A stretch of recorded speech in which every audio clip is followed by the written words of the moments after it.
it actually picking it up? Yes, it is. There it is. Okay, cool. Cool. I forgot to plug the mic. No! Okay, again. Hello, everyone. Hello, Harmless. Hello, Millie. Hello, Bug. Hello, Croax. Hello, Mr. Taco. Welcome.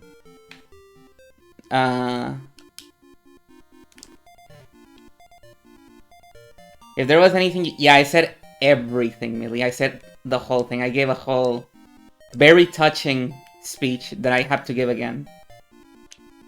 I was even fake crying. It was awesome. Rip headphone users, I'm sorry. I'm sorry. No, yeah. The PNG wasn't moving because I had no mic to make it react. So I wasn't muted. I just had no mic.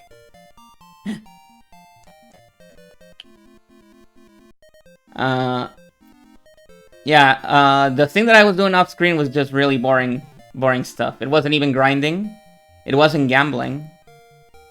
I was simply changing party members and swapping their inventories around, which takes a while. That's basically what I was doing. If all goes well, we're about to beat Zoma with this team. We're currently with Fox team. Not with this formation, though. This is a very bad formation. There we go. I just had nothing to say to you. That's not true. I guess we can go through it as I go through the final level. You'll see what's going on. I'm not promising that I'm gonna do it first try, though, because things can still go bad. This is a very good strat, but it is not like flawless. Things can still go bad. When I tried it last time, it didn't go bad. I tried it off stream and it worked perfectly the first time. But now I'm on stream. So things will go bad, of course. So first of all, my hero is level 50. So when they cast Repel here, Repel actually works. I'm getting no fights whatsoever in this area. I cross the bridge. Still no fights. This is just like when I beat the first game. No fights outside whatsoever. Unless my Repel wears off. Here, I'm not even going to cast Step Guard again. I'm just going to save my MP and take a little bit of damage. And in we go. And let's see how it goes. Okay, so here's the strats. Tape is going to attack. We're going to attack the Troll King first because the Troll King can cast Limbo. And that's one of the things that can actually ruin the strategy. Eerie is going to use this cool little item called the Sage's Stone. And Altasimus, being a caster, is just going to parry.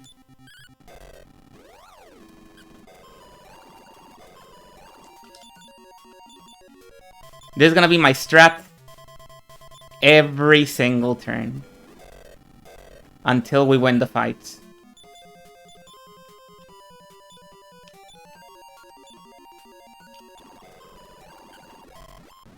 There, we won. And if you're wondering what is the rest of the strat for this dungeon, that's it. That is the strat for the entire dungeon. To better explain it, the Sage's Stone is an item that heals your entire party with the equivalent of a Heal More spell, which is roughly 80 HP. It never runs out. You can just use it as many times as you want. But you can only use it in a battle. You cannot use it outside of a battle. So if you use it, if you do the strats, you're essentially beating the whole dungeon with your full tank of MP. Everybody's gonna be fresh by the end. The only times that you need to use MP is whenever you need to cast Step Guard, and that's it.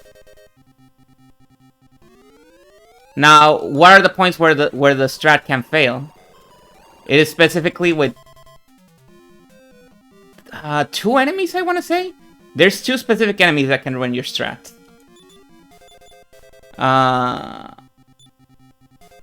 One of them is the I don't remember what the guy's name was, but it was like a demon. It is like the upgraded form of the imps. They look different now. They're actual demons. They're holding knives and whips. I forgot their names, but you've seen them. Those guys can cast instant death spells, and that can actually ruin the strat. Because you need to spend some of your MP on a revive. And you've seen it. I've wasted as much as 100 MP on a single revive because of bad rolls.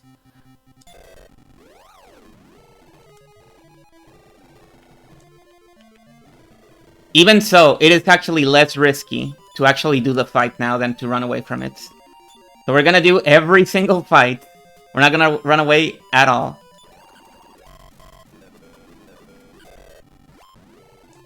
Because running away increases your chances at failure.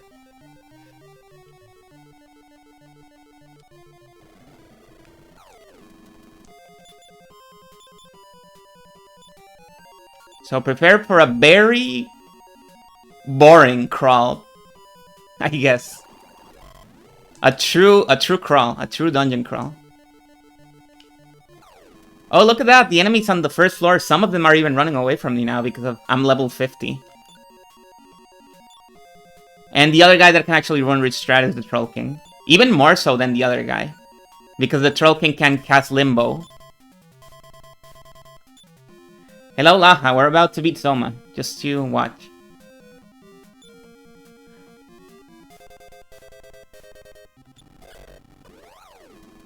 Thankfully, this guy is only on the first room. You're only gonna see this guy on the first floor. Afterwards, he's gone. Once you make it out of this floor, he's gone forever. So no more Limbo.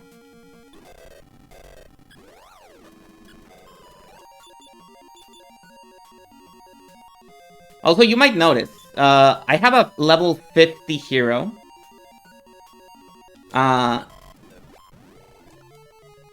And my party is pretty much at level 40 now. Same with the other party. The other party is a little bit below because I respect a bunch of them. Wolf Team is actually like completely respect. You saw me turning Bug into a soldier last time. I already turned Millie into a fighter, and she's already level 31? Maybe 32. She's pretty deep into the fighter class already. And Kroax was the first to get the class change, so he's the highest level right now. He's at level 39 or 40 right now. And Bug is at around 36 or 37. Also pretty high. Like, they're all pretty high for people that wear respect. And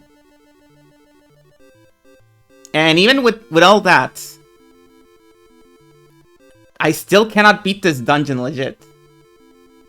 Because the enemies just drain your MP so much. Not in a literal sense, they don't have like a bunch of enemies that drain your MP. There is one, but it's not a common.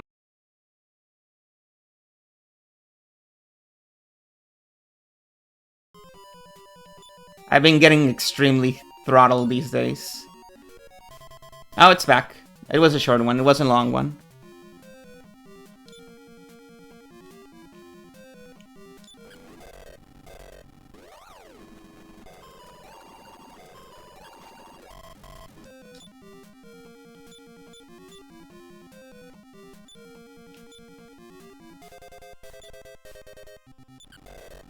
But yeah, even with all that, I couldn't beat this dungeon. This dungeon is so difficult in terms of battles.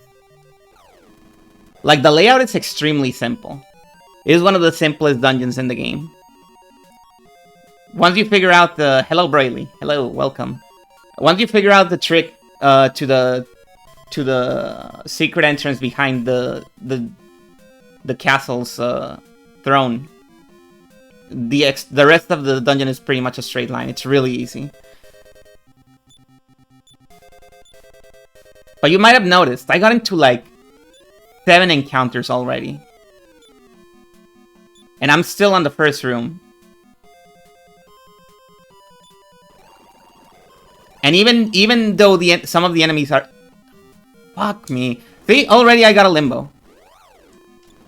I was 1 tile away from leaving this place, and I got a limbo.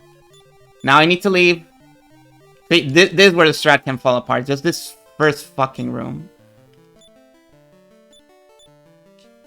Okay, as I was going to say... This dungeon is difficult, but in a really annoying way. In a very, very annoying way. Because even though it is already a huge fucking pain in the ass because of the endurance round you need to do. The encounter rate is really high. All of the enemies are very tough. They all require a lot of resources to kill. Most of them will not let you run away easy. And like half of them are immune to magic. And then there's guys that just remove party members, so you need to leave the dungeon no matter what. It's like, fuck off, man. You didn't need to add a character that could cast Limbo in that dungeon. You really didn't need all that. The dungeon is already really tough as is. You didn't need a forced fail run on top of everything.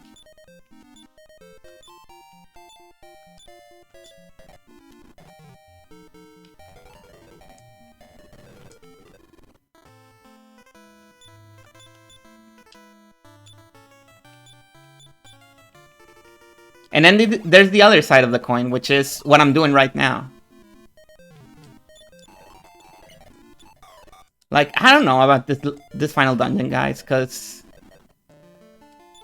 you either do the thing that the game wants you to do, like legit, and it takes you a million years, because you need to have like your party at level 60 to actually make it through encounters quickly.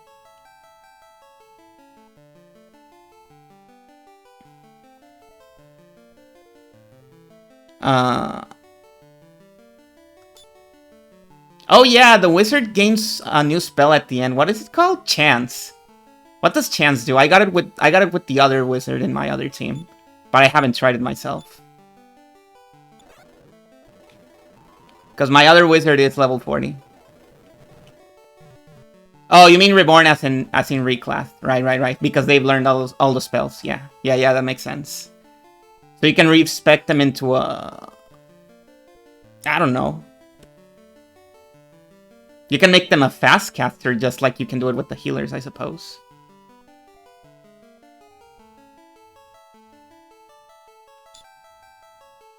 I think most parties do 60... No way. No way, that's not true. That can't be right. Even though I'm swapping parties, look at my hero. My hero's only 50. And I've been grinding.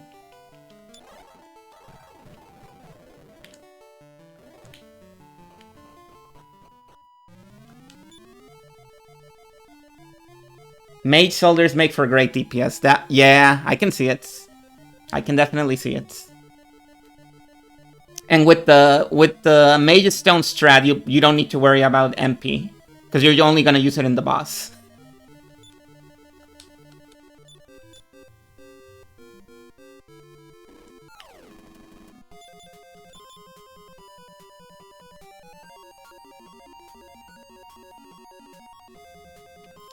Also, I haven't noticed the speed of casters.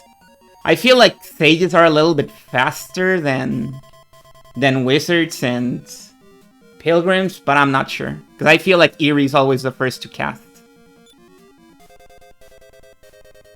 Like, they're still not super fast, but sometimes Eerie does get a buff before the hero gets to attack.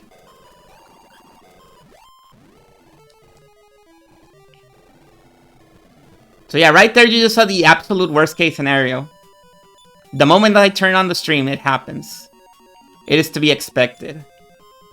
Because even a guy just shooting a bunch of instant death spells that actually kill my party is better than what happened there. Because if you have the MP to spare, well, you just revive them.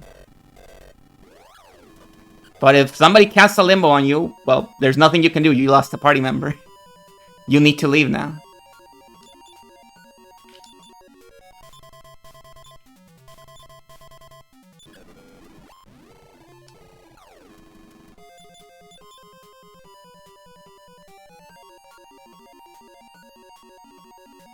Anyways, what I was saying, now that I have this strat, even though the dungeon crawl is really easy, it now feels tedious in an annoying way, to be honest. I wish I could do it without it, but it would take a lot of grinding, and I don't feel like grinding anymore.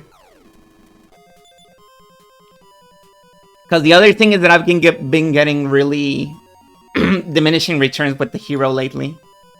Like, the last 4 or 5 levels were pretty underwhelming. None of the stats were getting more than 1 in increases. Which is basically a non-level. It's a wasted level. The only thing that these levels are doing is that it's making it a tiny bit easier to run away from fights. And in the case of the first floor, it makes it more likely that the enemies run away from you. But that's it.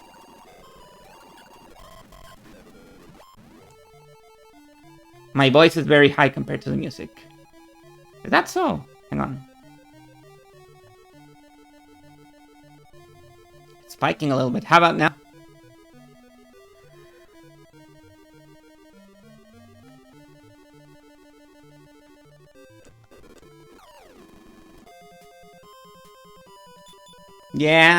Yeah, Millie. Usually in the other games, with the hero, it's the opposite, right?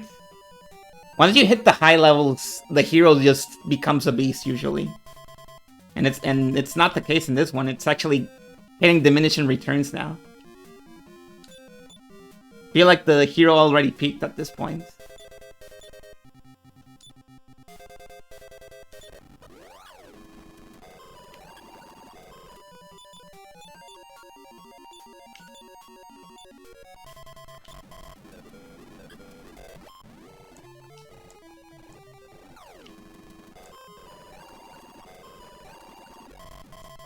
This is the type of shit that really drags down your MP. That a lot of enemies have AoEs in this dungeon. And if you try to use AoEs on them, at least one of them is gonna whiff. Because they really like making spells whiff in this one.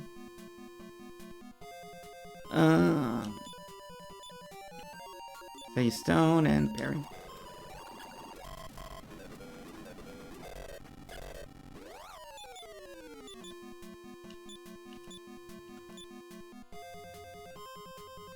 And this might be a confirmation bias thing, but I feel like the higher my level gets, the more encounters I see in this first floor.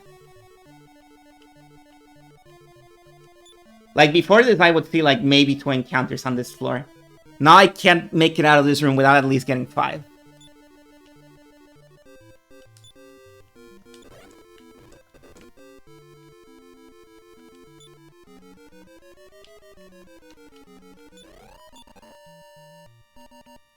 Okay, we made it out of the Trolls room. No more threat of limbo. Now the only thing that can get us is the guy with the instant kill spell.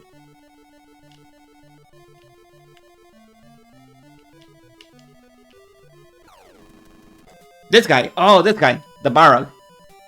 Yeah, so these guys can instant kill you. They drop instant kill spells. And actually, this party is at higher risk of getting instant kill than the other one. Because this is the slow party. So 3 of the 4 party members are gonna attack after the Varug.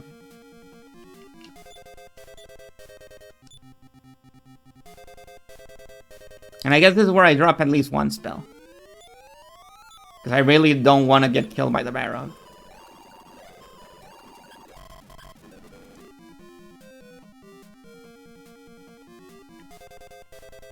Like a pure team player with party buffs and heals. Yeah.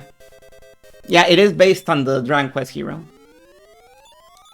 Oh my god, I just started the stream and my throat is so raspy. Am I gonna have to get water already? I think so.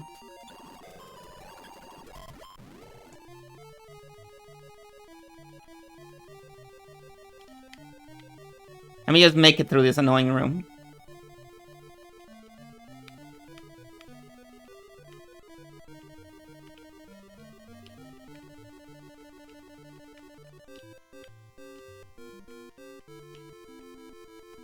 Cross trying to fool me with the fake redeems.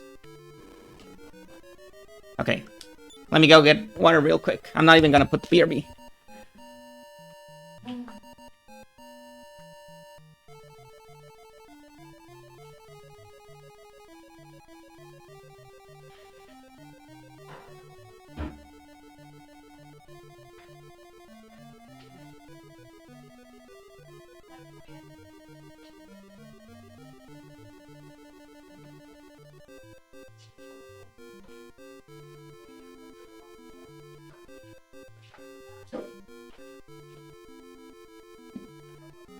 I got it.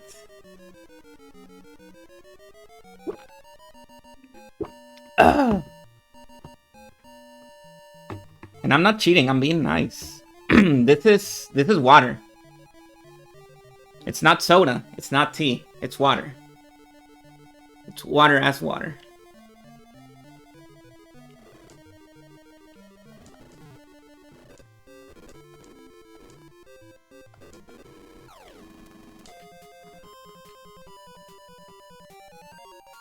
The Swordoids. The Swordoids are also pretty dangerous. Because if you're doing this dungeon legit, without doing the strats,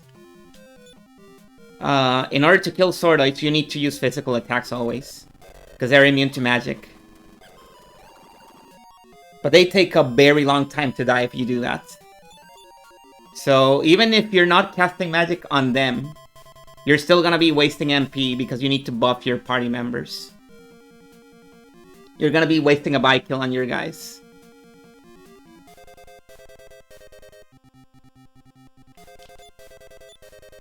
Well, that's how I was doing it, and it was pretty effective. This is a good mic. Oh, you hate the mic, Cross. You hate my good mic so much. Every time I bring out the good mic, you go, is this a good mic? Which implies that you hate it. I understand.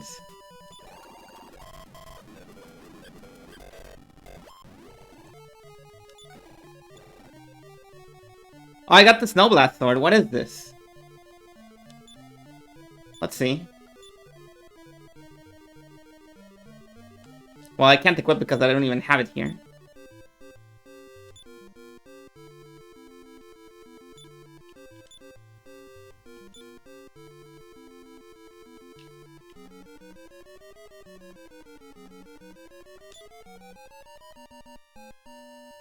The old picked up the game. Oh yeah, the gaming chair that is not a gaming chair.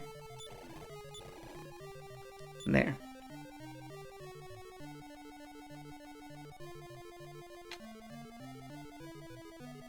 No, I think that was just a door. That was just a door.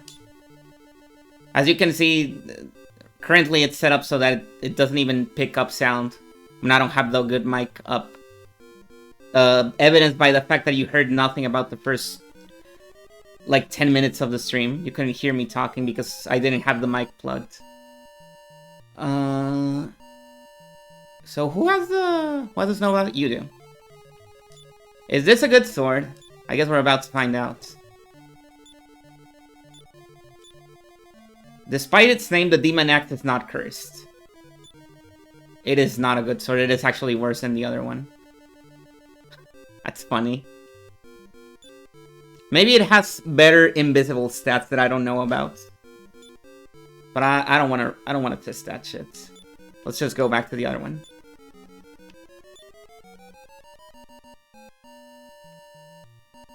To drawing, Taven a DX Racer. Yeah. Sorry I asked. It's fine.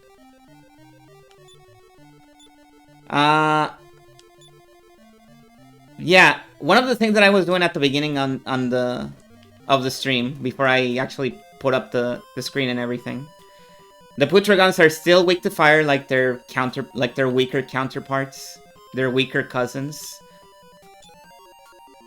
I actually was buying a new magic armor for Cess, my soldier. Because even though the magic armor has lower defense stats than the armor of Terra Firma, the magic armor has very high resistance to magic attacks. And if there's a thing that fucks you up in this game, it's magic attacks. Maybe breath attacks, but you know, by sheer volume, it's gonna be magic attacks. And if you're worrying about breath attacks, you use the dragon armor.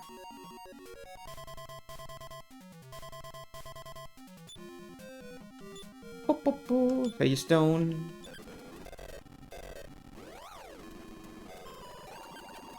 No! Don't whip.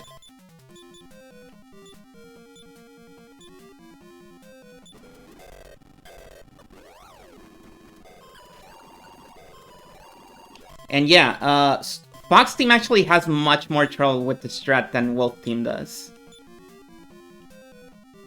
Because the thing about Fox Team is that I only have 2 physical attackers. Whereas in Wolf Team I have 3 now that Melee is a fighter. So she can actually attack without wasting MP. Her attacks aren't that strong, but she can do damage. She can do like 60 or 70 damage at this point. It's nothing to... Like, she's no slouch, even if she isn't the strongest. And it's free damage, so who can say no to that?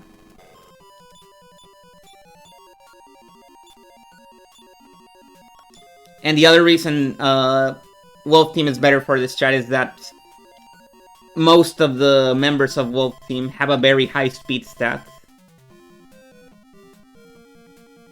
So they usually outspeed the enemies. Whereas in this team, the only ones that are gonna outspeed the enemies are Tabe and Eerie. And even then, not always. Eerie might not always outspeed the enemies, but Tabe definitely does. Because level 50. Yeah, I think I'm ready. Yeah, see, there, right there, Eerie actually outsped the enemies.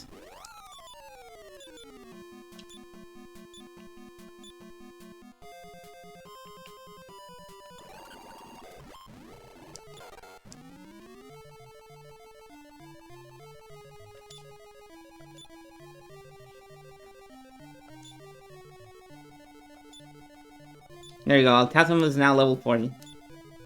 Guys, let's change jobs and grind Altasm up to level 35. And then we can come... No, we're not doing that. We're not doing that. We're beating the game.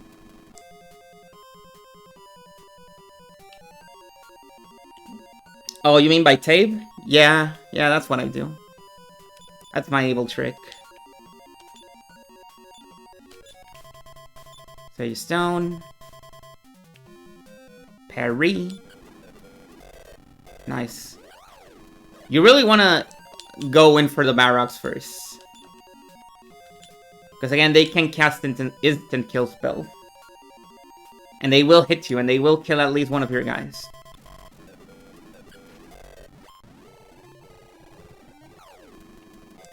Salamander, no problem. Hey, it's the Salamander from Salamander. Reference. Pointing at the screen.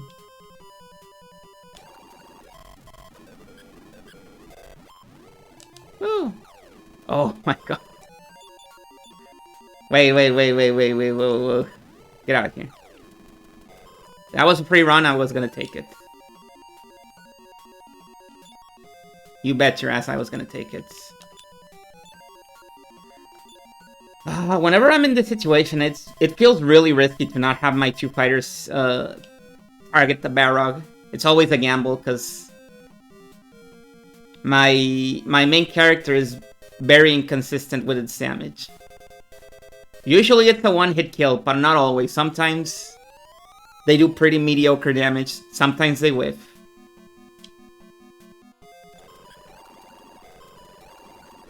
But when things go well, that happens. Like 60% of the time it's a one-hit kill. Maybe even 70.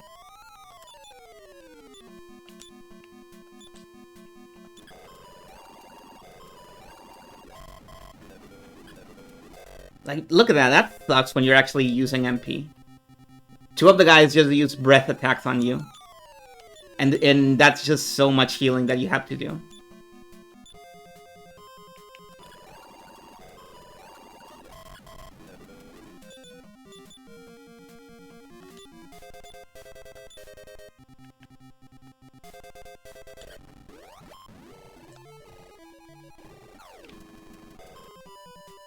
This has not been a difficult run, but it has been a very slow one. I've been getting an insane amount of encounters this time around.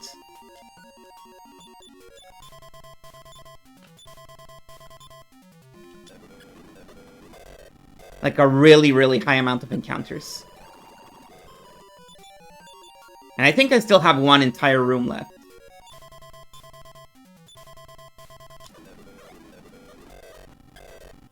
This is why I didn't say it was gonna be a short, like, less than an hour stream because of this part. Saying this feels like a deja vu. Have I done this before? Maybe I have.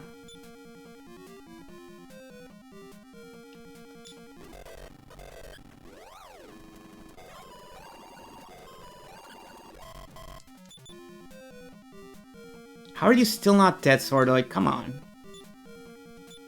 You're not impressing anybody. Just get out of here. Go home, your family misses you.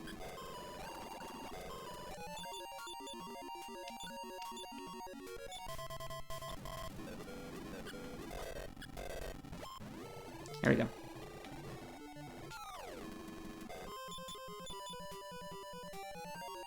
Like, imagine doing all these encounters. How is your MP gonna survive this? It's not going to. You need to have absurdly high amounts of MPs to survive all this. Or, you know, run away from fights, but... I don't know, I really feel like this game just tweaked the numbers for escaping fights, because it feels much more difficult to escape from the fight in this game.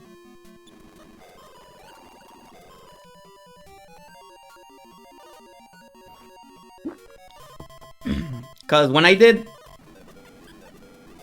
was doing the Cape to Run in Dragon Quest II, I'm pretty sure I ran away successfully from at least 10 fights. And that is like crazy to do in this game. You're not gonna run away from 10 fights first try in this dungeon. It's just not happening.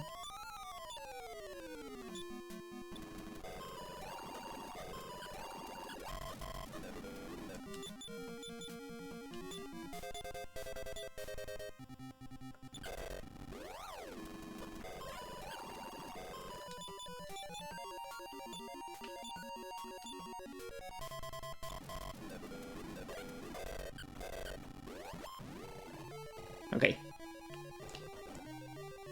Final room? Yep. This is the last room, and then the boss.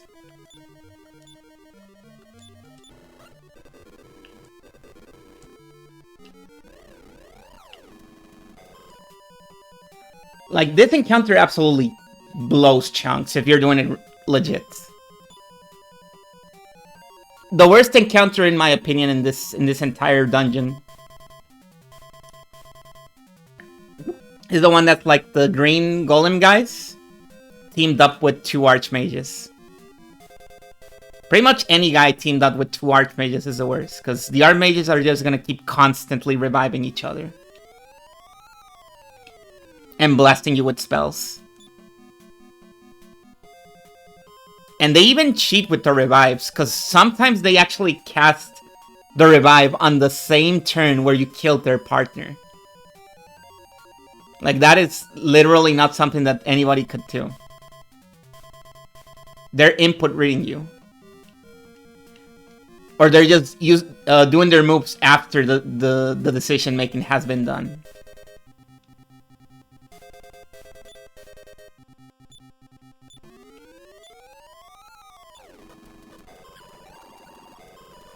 And so in a single encounter with 2 archmages, you end up killing like 8 archmages essentially. But you only get the experience for 2 of them. They cast Foresight before the battle. Has to be.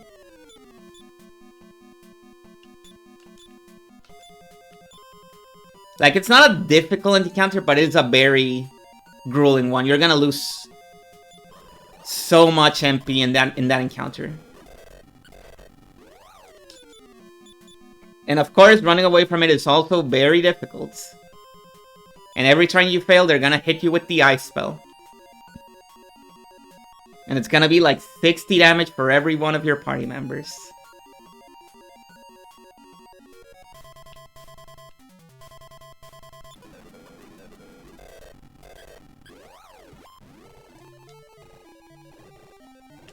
Now, I assume Archmages can also revive non-Archmages, but that has never happened to me before, because I usually target the Archmage first, so I don't give them a chance to do it.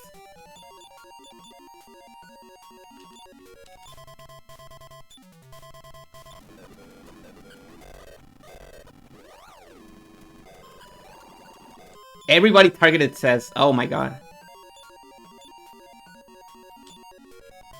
And maybe somebody got a crit.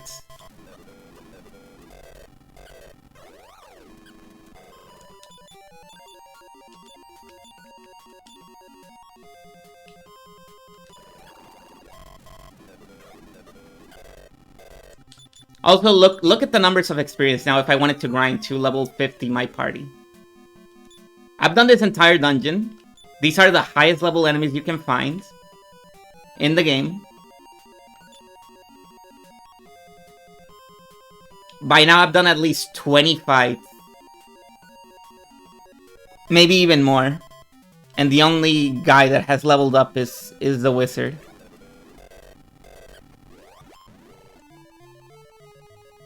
Whoever died with purple mouse clearly had problems before the grave.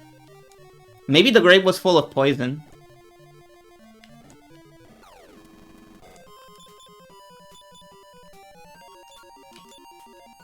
Get out of here. I checked for the stats of this guy, just to see if he has any actual elemental weaknesses. He doesn't. This is one of the most impervious guys you'll find in the game. Like, he has no weaknesses. He's not vulnerable to any elements. He's really hard to debuff. Or instant kill. So you just need to fight him with regular attacks. He's not resistant to them, but still. Oh, and he gets to attack twice, I forgot. That's the other thing he can do. That's probably the main danger of this guy, that he can attack twice.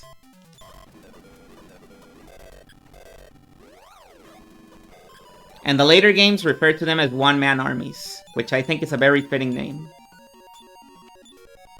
Stordoid kind of sounds like a silly name in comparison.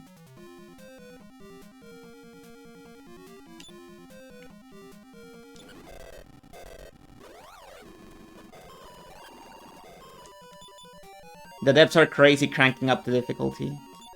Yeah, I guess, yeah. Like, I don't understand the complaint in Dragon Quest 2.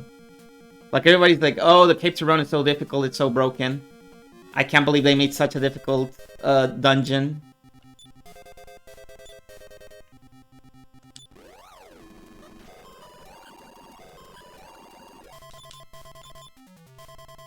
I mean, because the thing about Dragon Quest 2, like, I'm gonna keep saying this, I really feel like Dragon Quest 2 makes it easier to run away from fights. And so you really don't feel like the odds are so stacked against you. Oh, here we go. This is the worst encounter. The actual worst encounter you can get if you're doing this normally. With the strat that I'm using, it's not so bad, but it's still bad if, say, everybody decides to attack Cess now. That would be pretty bad.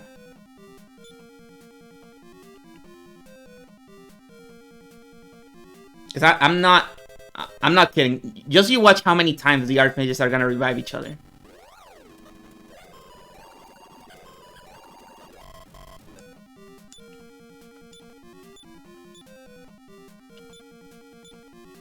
I mean, I'm gonna say, now they're gonna prove me wrong, but actually I wouldn't be mad if they did. I would like to get out of this encounter as soon as possible. Oh yeah, they're throwing. They're throwing for the sake of making me look bad. What they don't know is that actually that's what I want. I like it when they throw. But yeah, the worst encounters that I've gotten here every single turn. I kill the Archmage, and then the Archmage revives the other Archmage.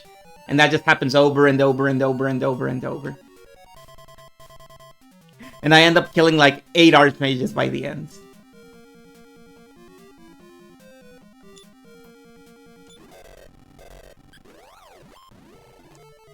But this one went pretty well.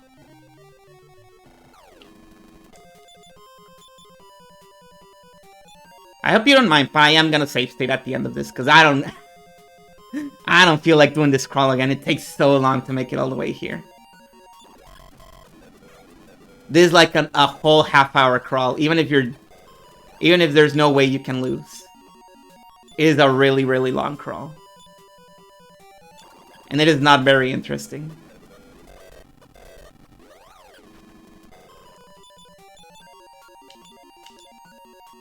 But let's be positive. Let's assume we're gonna beat it first try.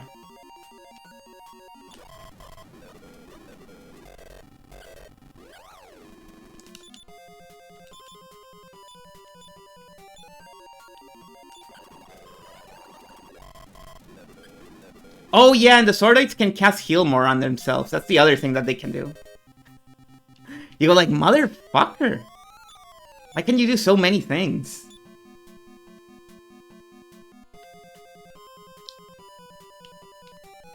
Like, they really feel like they're the ultimate enemy, but if you cast a buy kill on your soldier or your hero, they fall pretty fast. So it's not that big of a deal. The big deal is that you're losing a lot of MP fighting them. Okay, we're out. No more regular encounters. This is it. This is the end of the dungeon. But see, second try. My wizard is completely fresh, and my sage is also completely fresh. No, that's not true. My wizard only used 2 step guards to make it here, and Tape cast 1 repel at the beginning of this. And that's it. No more spell casting.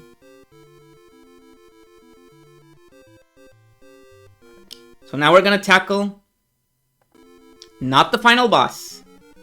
The final boss, Rush. You might remember this. Maybe you don't, because I only got here once last time. As I hope will bring about a destruction of all things. Uh-huh.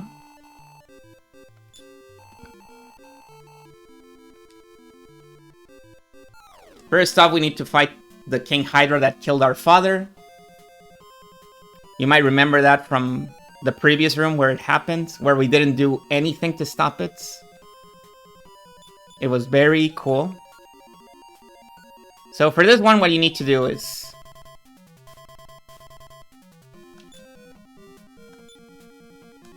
basically the same thing, but Altathimov actually gets to do something. Altathimov will now cast Buy Kill on the main character. And if there's enough time, they're gonna cast Buy Kill on Cess. And that's the strategy for the King Hydra.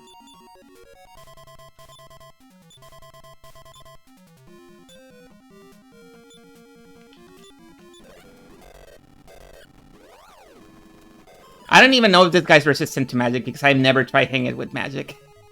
Because he falls pretty fast if you do the strats. See, it's over. We won. That's the first boss.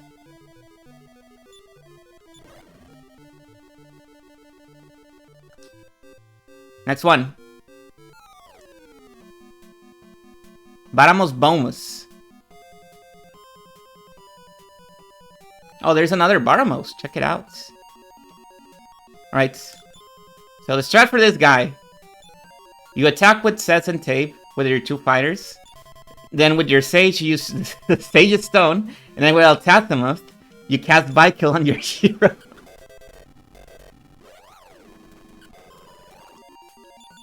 And then if there's enough time left, you cast Buy Kill on your soldier.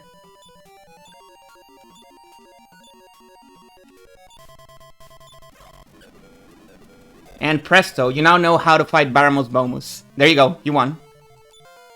Well done everybody.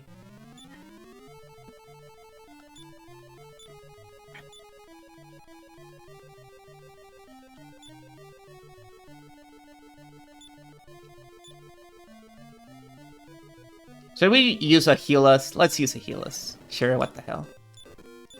Let's be safe.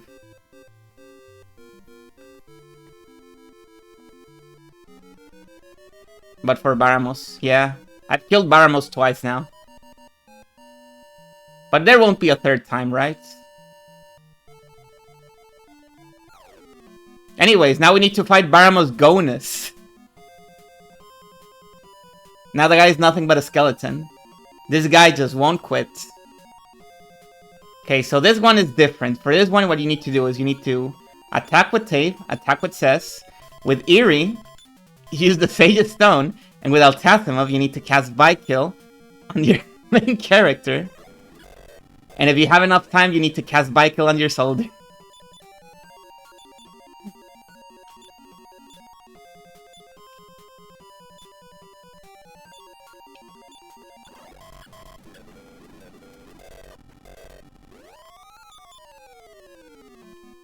Again, I have no idea if any of these guys are resistant to magic. I assume they are, because usually they make these bosses immune to magic, just to make all your fucking casters useless unless they're buffing. Very cool thing, these... I think the previous game did it as well. It didn't do it as much, but it still did it. I'm not gonna pretend Dragon Quest II is just free of sin. Yeah, now Altathimos can just parry. I can use the Bee Dragon spell if I felt like it, but I don't think there's a point, because this guy's pretty much done. Yeah, see? Okay, that's it. That is the last boss before we actually fight Zoma. So these are our stats for Zoma. Are you ready for Zoma? I hope so, because...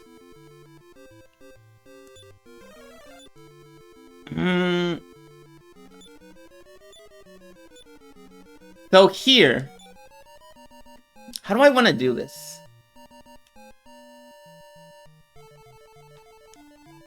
Do I actually want to leave the Sage's Stone with Eerie, or do I want to change it to somebody else so that I have 2 healers? Might not be a bad idea.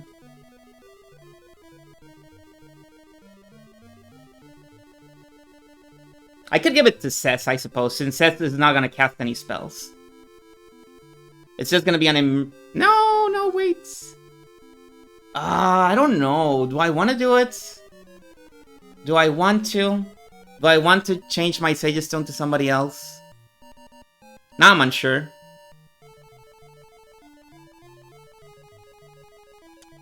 I'm thinking. Oh, I know what I'm gonna do. I got it.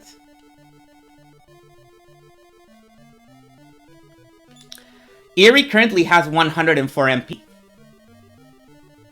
That's enough for 2 Bykills, and that's all Eerie needs. And then Eerie can just be casting heals if necessary. And the main healer is gonna be Altathimov. Well, the main Sage's Stone user, I should say. I don't remember what the Wizard's Ring does. Does it not? I think it heals your MP. What if I use it? Let me see. Eerie, what do you have here? Eerie, you don't need Fairy Water. Get rid of that shit. First off, use this. I'm gonna give you the Wizard's Ring. This one apparently heals your MP if you use it. But every time you use it, there's a random chance of it just breaking.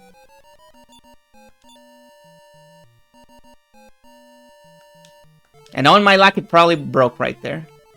Oh, it didn't. Cool. Cool. Why don't we use it again?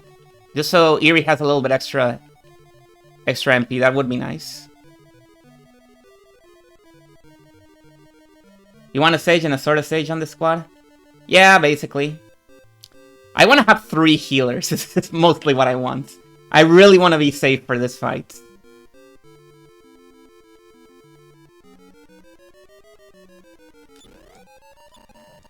There. Now Airi's at full MP. Doesn't matter if he's out of wizard. Nope. He's still got wizard juice. Okay, so here's what we're gonna do. We're gonna challenge this motherfucker. Oh, you still have the Sage Stone. I need to give it to the other guy. Yeah, I want to have as much healers as possible, basically. Because, you know, the Sage Stone is not flawless. If a strong enemy decides to attack a single guy multiple times, he's gonna fall. Because the Sage Stone is not gonna heal them fast enough. You do need at least one guy that can just cast heal all, if need be. Which I guess Tape could do, but it's better to have two of them. We'll see how it goes. My joy is thy destruction, my beauty thy death. Come forward then and die in peace. Are you ready for Zoma? So here's the first thing about Zoma. Zoma is actually extremely strong. Like, he will fuck you up real bad. His stats are incredibly high. And you will not be able to do any more than like 30 damage to him. But here's where you use the Seer of Light. That's what the Seer of Light is for. It says it's gonna go after Tape, so he can just attack, it's fine. Eerie, you can use... No, you need to use the spell. Wizard, you need to use Bykill on my soldier. And Altazimuth, you're gonna use the Sage's Ring, and we're gonna hope that you go after Zoma. Because otherwise your Sage's Stone is gonna be wasted. This first round is the most dangerous of the entire fight, by the way. Because this first round is when he can do the most damage. You'll see. Also, get ready for a potential... Well, I should say seizure warning, because there's going to be a lot of flashing on the screen on this first round. So get ready for it. You have been warned. There's going to be a lot of flashing. Get ready for it. See, this attack does a fuck ton of damage. And then he gets to attack again with a snowstorm. If you survive this with a full party, you're basically good. Anyways, here goes. Sphere of Light. Get ready for the flashing.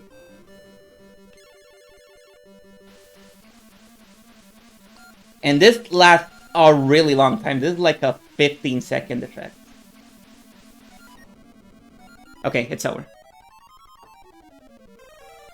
And now we can do real damage to Zoma. And Zoma's attacks are considerably weaker. They're still really strong, but they don't do 100 damage each.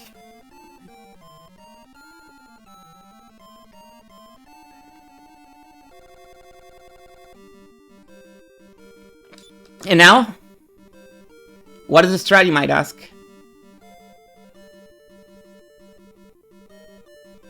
If your guess was the exact same thing we've been doing so far, then you are correct.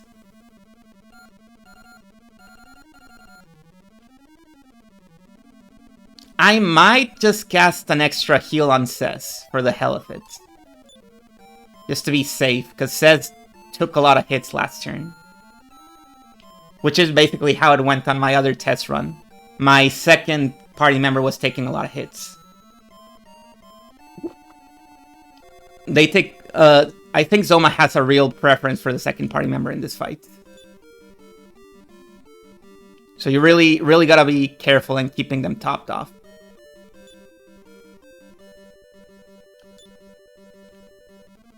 So we're gonna use a heal all. On Cez. And you're gonna use the Sage Stone.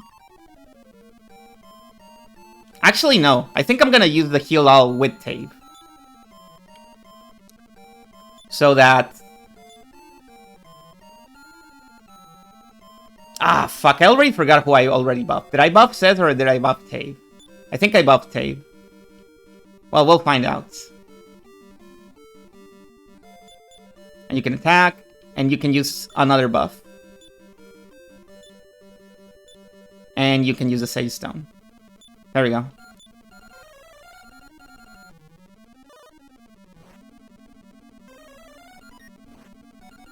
Okay, that wasn't so bad.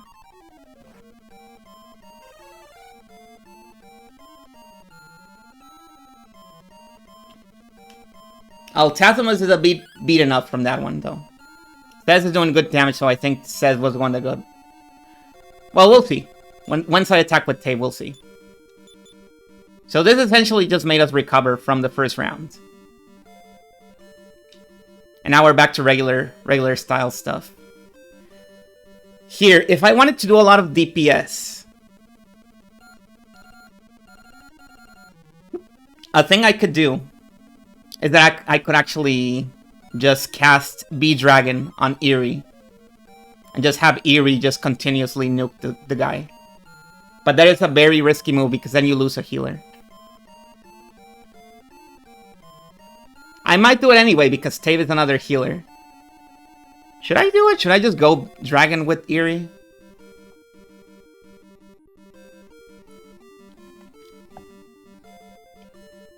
Should I just waste it all? Let's do it. Fuck it. Let's do it. Why not? Live a little, you know?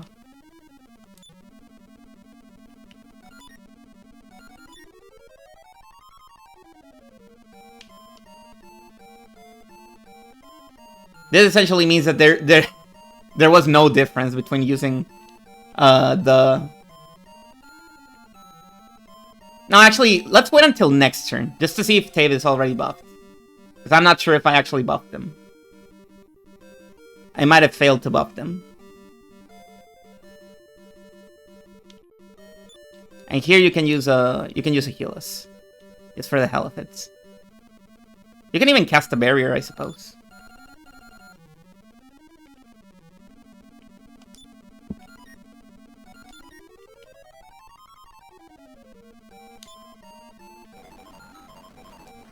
Ow.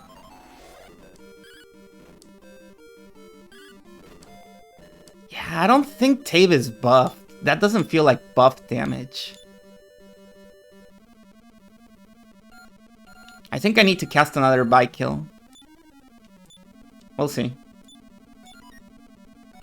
Let's see if he gets more damage from this. Yeah, that's more damage. Yeah, Tave wasn't buffed. Or maybe it's just really erratic amounts of damage, because Sez just did 54 there. Well, in either case, they're definitely buffed now. No point keeping Eerie this way, because this guy is definitely immune to magic, so just go Dragon mode. And you can use your Sage Stone. It's cool that you keep going first, even though you're not spec'd for speed whatsoever.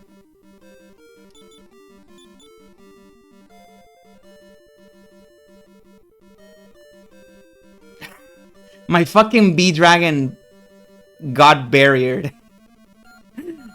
Oh, that's so stupid. I keep forgetting that does that.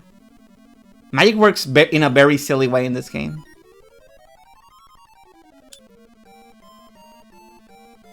Oh well, I guess we're just gonna have to do this the slow way.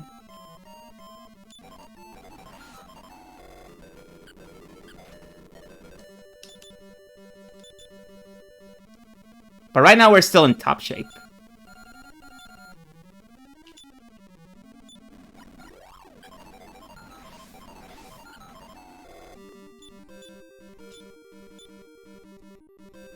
Like, I haven't been taking damage these last few turns. Which probably means something horrible is about to happen.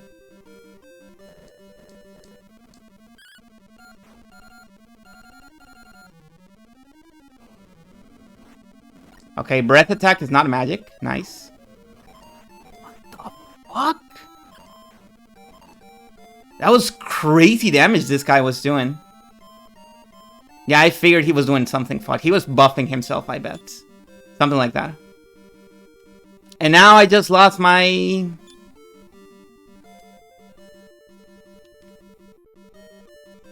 Well, you know what? I might as well heal us all here. Literally, use heal us all. It says it's just gonna attack, and Eerie is gonna use their amazing Pilgrim spell that they learned. Revive on Altathema. And we're back. We're back. Oh yeah, he's buffing himself. Okay, okay. That's what's going on.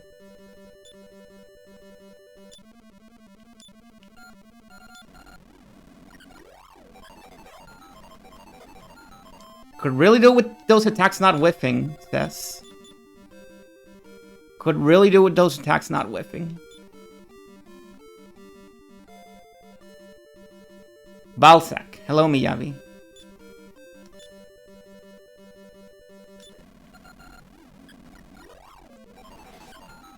Stop buffing yourself.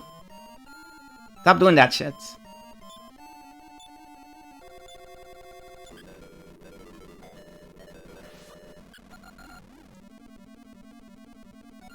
That's right, original dq3. We're about to kill Zoma, I believe. Even if this guy won't stop buffing himself, I believe.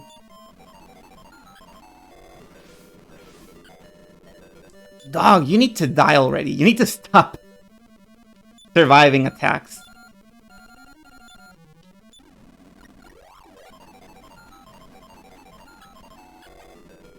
Oh my god, please stop whiffing. Please stop whiffing.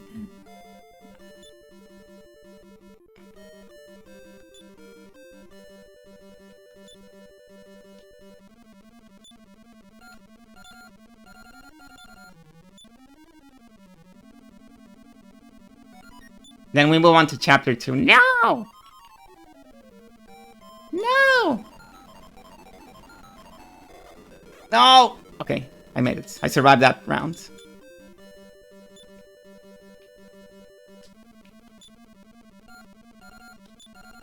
Well, I'm glad I didn't go dragon mode with Eerie, because this is actually much safer. It is taking a long time, though. Because Seth will not stop missing. Oh my god, Seth, please stop whiffing. You've whiffed so much this fight. There we go. Goodbye, Zoma.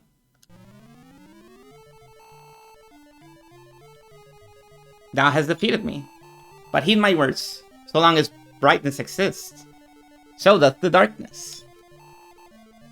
This vision I do see. From darkness deep, one more will follow me. What? But when then that time doth arrive, thou wilt too have aged and died. Oh. In other words, who fucking cares? I guess. We did it! We killed Zoma. Well done, everybody. In the end, it was Fox Team who did it. Sorry about Wolf Team, guys. Sorry I couldn't make it happen with Wolf Team. But what if we made it happen with Wolf Team? Got anything tougher?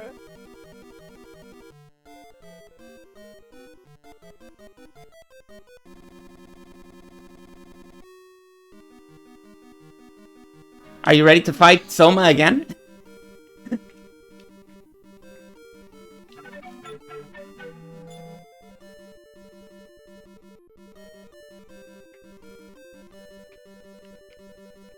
I don't remember who has the...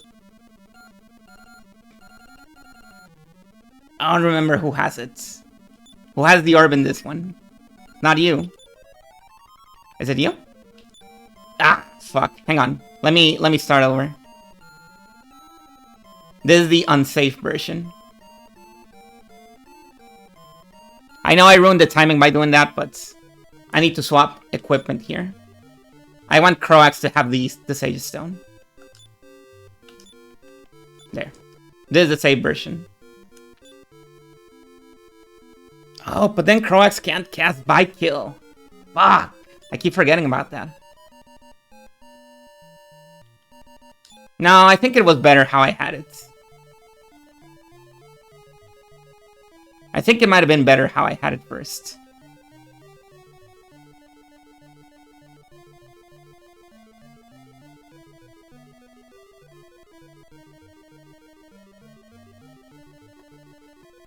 Yeah, we're just gonna leave it like this.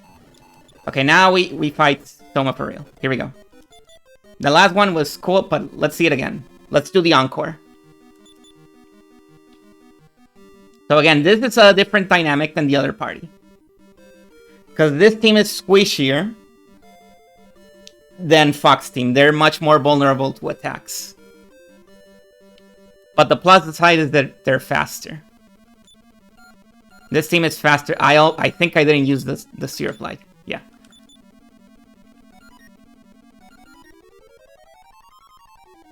So you're gonna use the Sage Stone. And you're gonna cast by kill on first save, then bug. See, look at this first round. This first round is brutal.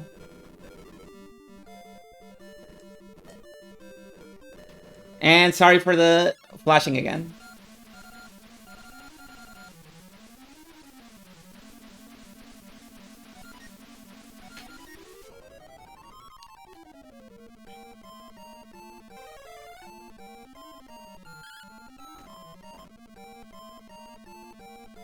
$68 damage with no buff is pretty good. Pretty good bug. That's a good bug right there. That's an excellent bug.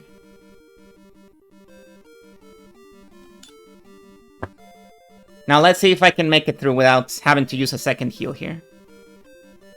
I think I can. I think I'm good with a single Sage Stone. Famous last words. Here I want to use... Again, by kill and bug.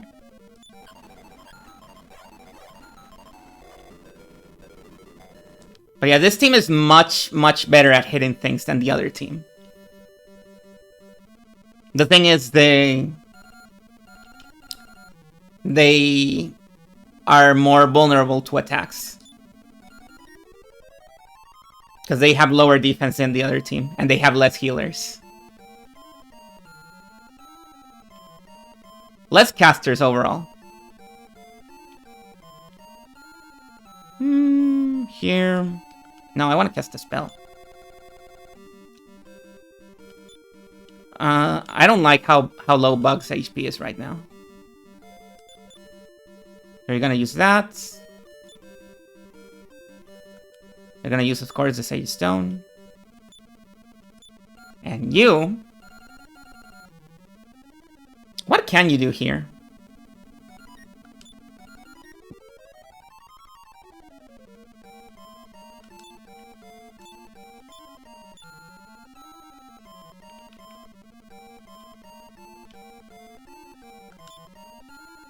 Upper, increase, sure, whatever, increase. Let's use increase.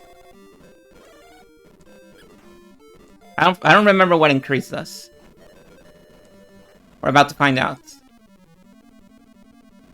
Oh, it's another buff for attack. Cool, cool, cool. That's really good, actually. Millie, you're not gonna believe what you're gonna do in this turn.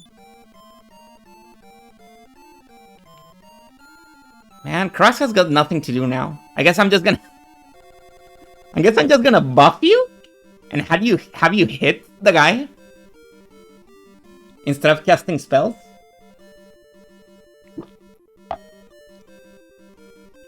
What's FR? Fighter. You're a fighter right now. Monk. So you're very fast.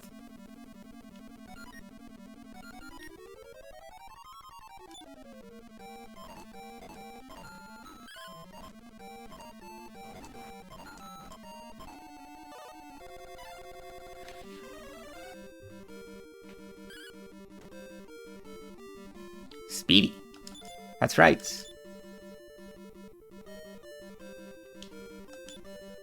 And it is good because you're the Sage Stone user. And Crocs is just gonna hit people with his awesome, awesome staff. And see how much damage he does. 6 damage. That would have been so cool if that won us the fight.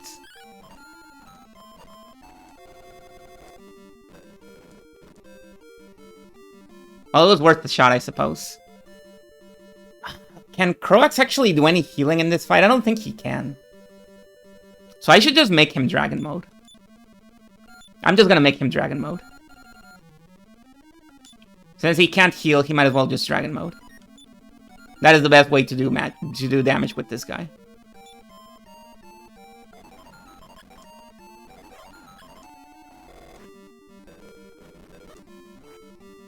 Oh, fuck. Oh, thank God he attacked Tave.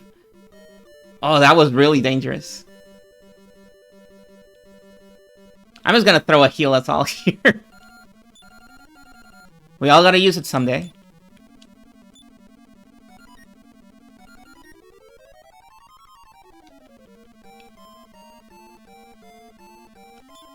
What else do you have? Let me see. No, I don't want to use that.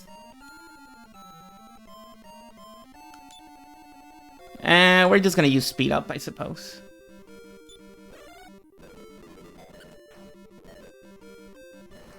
No, he's fucking buffing himself. Nice. Okay, we're good. See, that was Flame Breath from Croax. That was a lot of damage. And now we're back to Sage Stone using.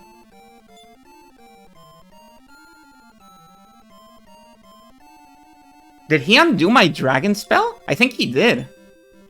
Oh, that's what he's doing with his finger. He can undo your dragon spell.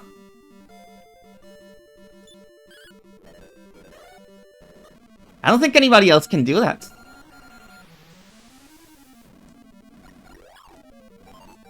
Yeah, he's undoing my dragon spell.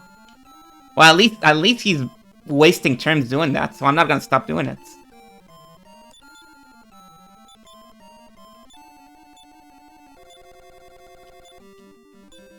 He's really afraid of the dragon spell, I guess.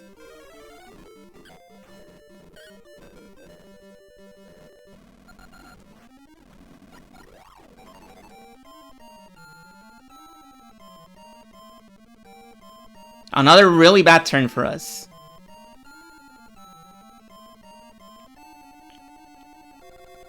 He kind of just hit us with everything right there. Fuck it.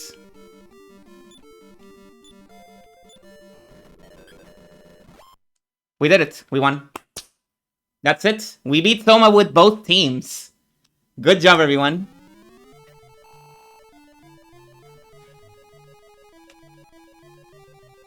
Good job.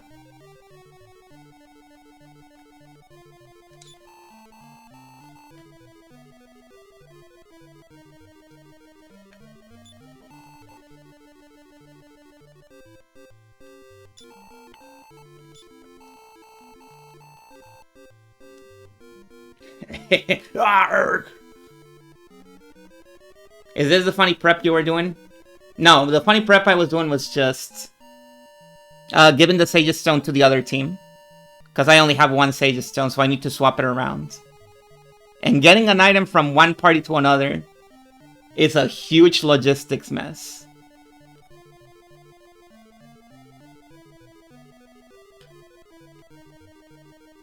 Well, that's it.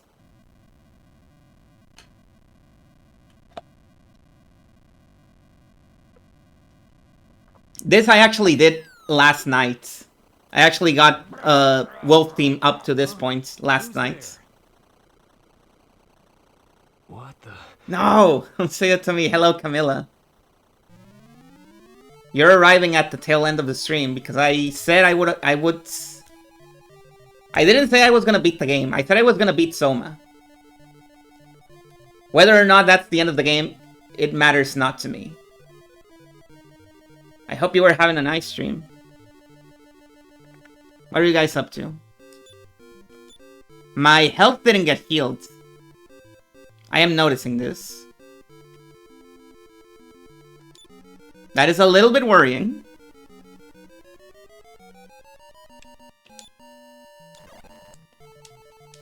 And there is no... Wait, what? I can't cast magic. Oh, fuck. What do you mean I can't cast magic? Sonic Cross Worlds Network test today. It was okay. Sonic Robo last 2 card map thing afterwards. Oh, nice, nice. So we can't cast outside. We need to just leave. I know this place. Where is it? We're in a different dungeon now. This is not the same dungeon as before. But I recognize this dungeon. I just forgot where it was. I think it was the first cave from Dragon Quest 1, the one that you find northwest from Tantagel, maybe. Seems like no encounters anymore though. Yeah, I think we're just good on encounters now. And they're not... Yeah, this is definitely the first cave. Yep, I was right. Dude, I am so obsessed with this that I can recognize that dungeon from one room.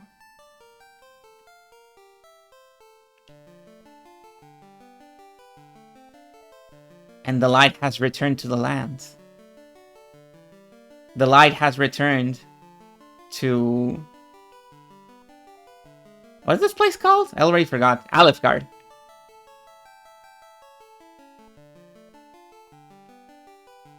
The castle is no more. The castle is just gone. Oh, and the thing that Zoma was saying about one of his followers becoming evil later on, he was probably referring to the Dragon Lord. Because he said it was going to be way after my own lifetime. So I'm going to assume it's the Dragon Lord.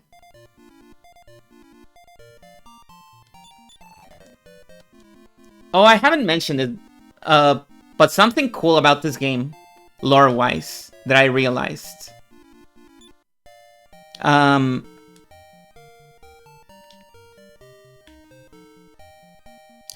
You notice how this is a prequel, right? The spell, Be Dragon. The spell that wizards learn when they hit level 36. The spell that lets them transform into dragons. That have the exact same moveset as the Dragon Lord. You only get this spell on this game, on the prequel. You don't get it in Dragon Quest 1 or Dragon Quest 2. And I think it's interesting that in a pre-Dragon Lord era, this spell existed. And then after the Dragon Lord came into power, the spell disappeared from the wizard's spellbook. Isn't that interesting?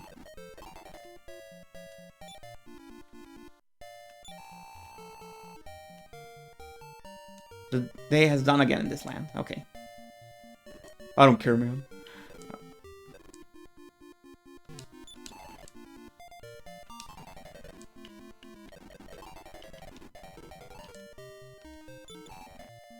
You defeated the Master Archfiend. You did. Hooray! Okay. 3 cheers. Thank you.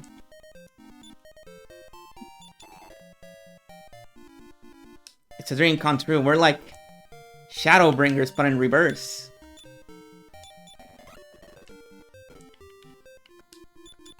We're so grateful. Thank you. Let's talk to Kandar. Let's see what Kandar is up to.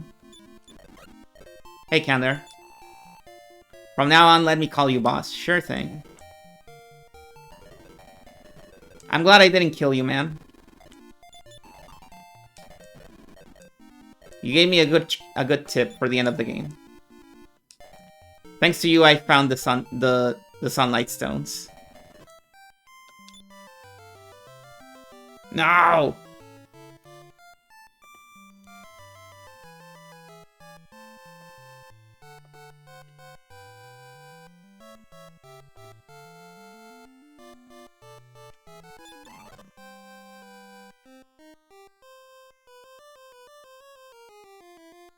I think it's back. Yeah, it's back. Yay, back! It's back. That's not an exclamation mark. Oh well. The king anxiously awaits you. Anything else?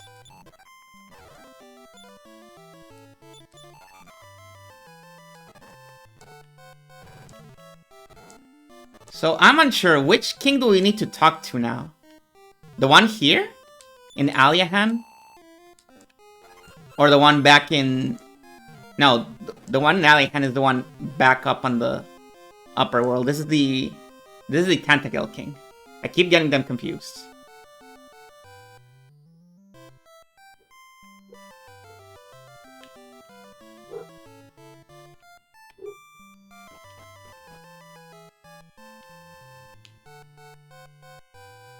Ah, looks like it was this one. Oh, well. Thou hast defeated the Master Archfiend. May I offer thee my deepest gratitude? How about you offer me $1 million? No, that's not true. I already have $1 million.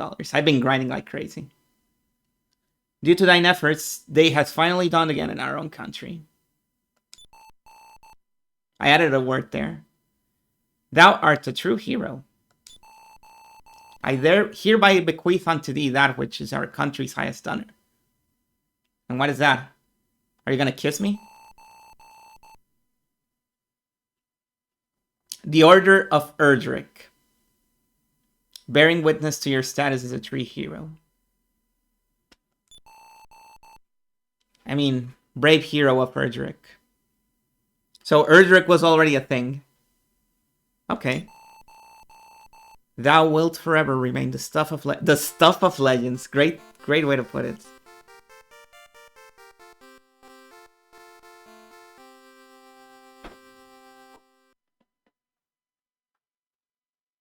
And then there's gonna be another earthquake, and they're gonna say there's a third Archfiend, and there's gonna be another layer underground.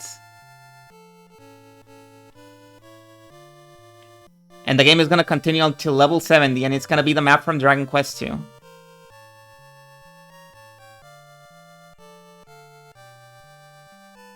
I'm waiting for it. I'm waiting for it.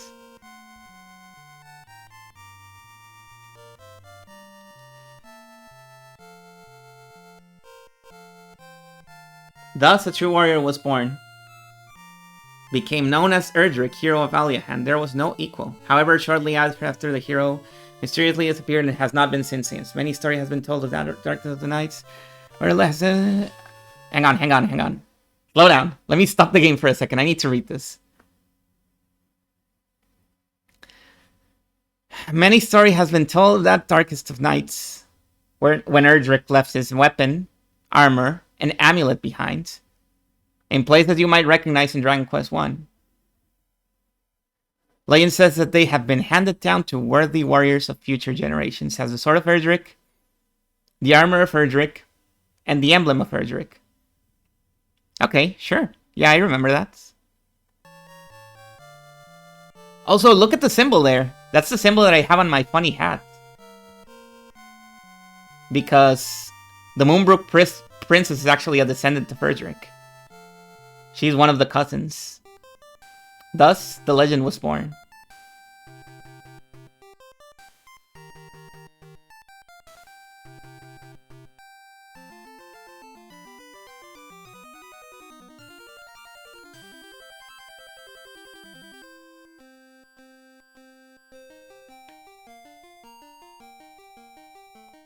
I'm still waiting for the fake outs. Oh shit, guys, I think I beat the game. I think it's truly over. Unless they're pulling a Donkey Kong Country here and there's like fake credits. And then Zoma stands back up and throws his crown at you. And the music swells and it's really cool. There's a prequel? Yep. There is a post-game, I think. I will never post-game. I hate posting. Yeah, this is a prequel. Thank you. I did it twice, even. I beat the game twice with both teams. Just to show how good the strat was. And how impossible the game is without the strat. Well, it's not impossible, but you need to have a really, really high level party. Like, it wasn't gonna happen until at least my party members were level 50. And at which point my hero was gonna be like level 70. It was gonna be an obscenely high level. And at that point, I feel like the game is not fun anymore.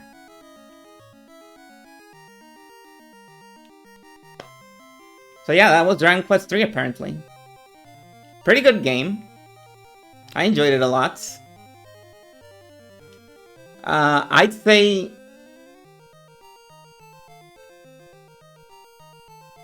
I like 2 just a little bit more than 3. But I did really like 3. Because like the big reveal when you see the map from Dragon Quest 1, it doesn't hit as hard as when it happens in 2. In 2 it hits so much harder.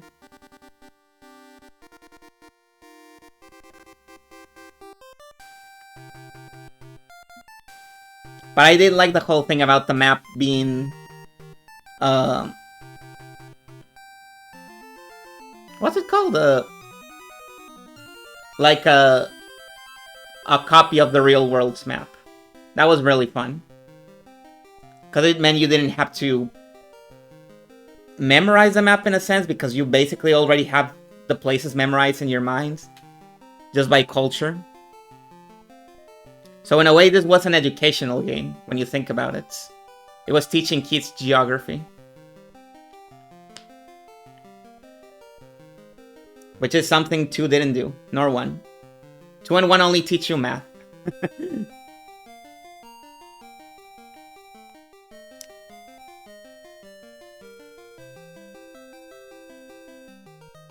So I think overall the puzzles to get the orbs in 3 were better than the puzzles to get the crest in 2. Because 2 really drops the ball with 2 of those crests. The other ones were cool, but 2 of them were really fucked. We're talking play the flute in every single room in the game. Fucked. And that wasn't very fun. And 3 didn't do that, so that's why I prefer the ones in 3. But I prefer the final stretch of 2 more than the final stretch of 3. And I enjoy the map exploration of 2 a little bit more than the one in 3. Because you truly have no idea what the fuck is going on here. You really need to make your own map. And that was fun too. This one teaches it. You're right. Yeah.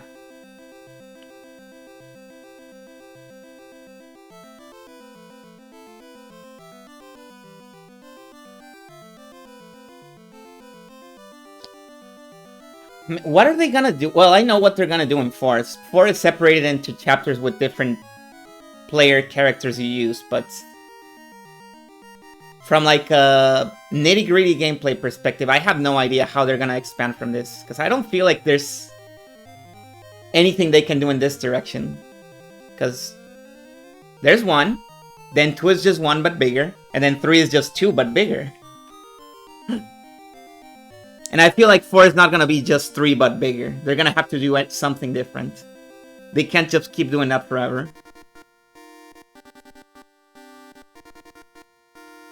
In fact, I've heard that many people have beaten 4 quicker than they've beaten 3.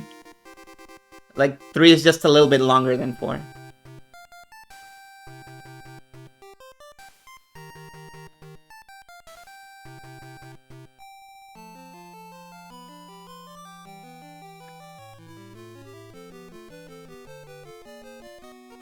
I'm waiting. I'm waiting. It keeps happening. It's back? Okay, cool. Cool. Back. This time I am gonna hit the exclamation point. Yeah. But yeah, as I was saying, I have no idea how they're gonna expand 4. Because like I said, in case it cut out before you were able to hear it. 2 is just 1 but bigger, and 3 is just 2 but bigger.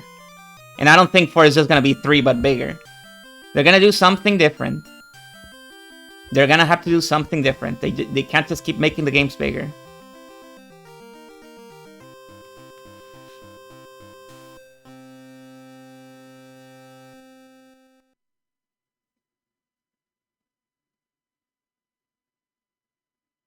To be continued. What the hell are you saying, man? What? To be continued. Oh, because it's a prequel. I see. For a second, I thought they were gonna say in Dragon Warrior 4. And I was like, oh wow, that is an exercise in hubris right there. They're just saying, yeah, we're gonna make a 4th game. Because we're fucking cool. And this game is gonna make $10 billion. And that is true. All of those things happen, but usually devs do not like put their eggs in the basket before. Well, you know how the metaphor goes. Please insert 2nd cartridge to do stop and swap. Or it's still on the NES. Believe it or not, it is still on the NES. These guys put out 4 Dragon Quest games on the NES. 5 is already on the SNES. 4 is the last one that's going to be on this system.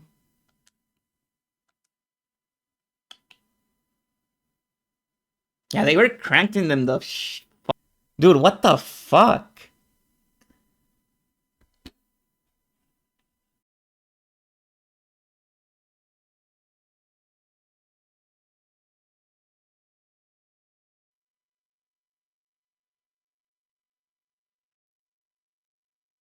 There we go. We're back. The big throttle finally happened. The big throttling. I was waiting for it.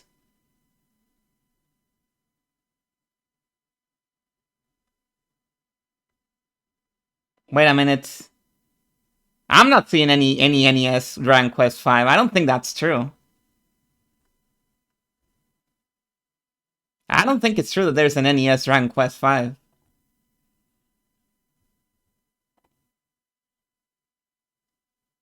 In fact, I'm so indignant about it that I'm just gonna kill the stream again. Right? Now. Nah, it didn't happen.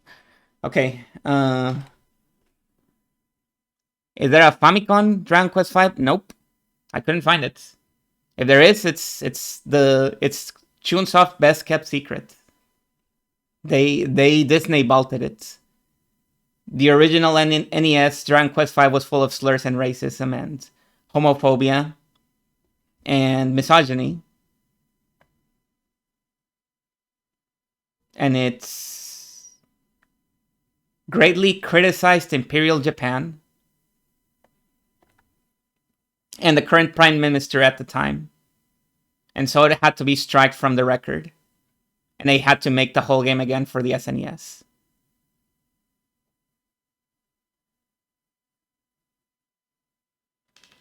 Oh, hell. Yeah, Laja, nice. I hope you win. I hope you kill that fucker. Oh, the current Prime Minister. It predicted the future.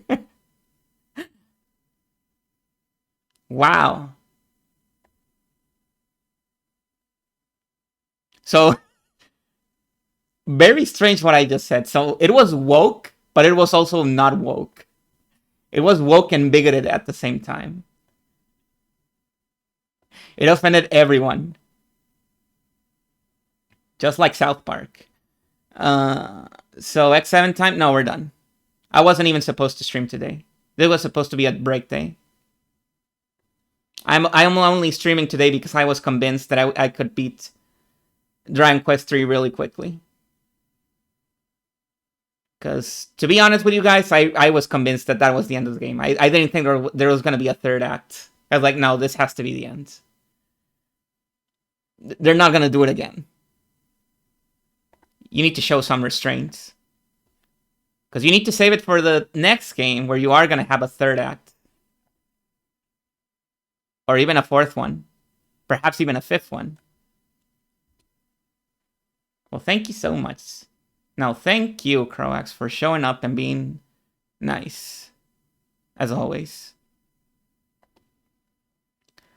And thank you, everybody else, for watching. I am going to raid very quickly now because my stream is going to die at any second. I can't tell. It's been doing it constantly. And we're currently at the flop era of my stream. Yeah, thank you, thank you. Monday is gonna be drawing. Monday is gonna be drawing. So yeah, that's it. Same hour and everything. Here we go.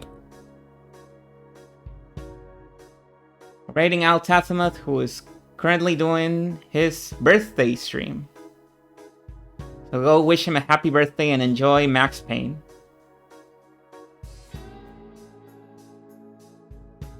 As a substitute for events? Yeah, basically. Okay.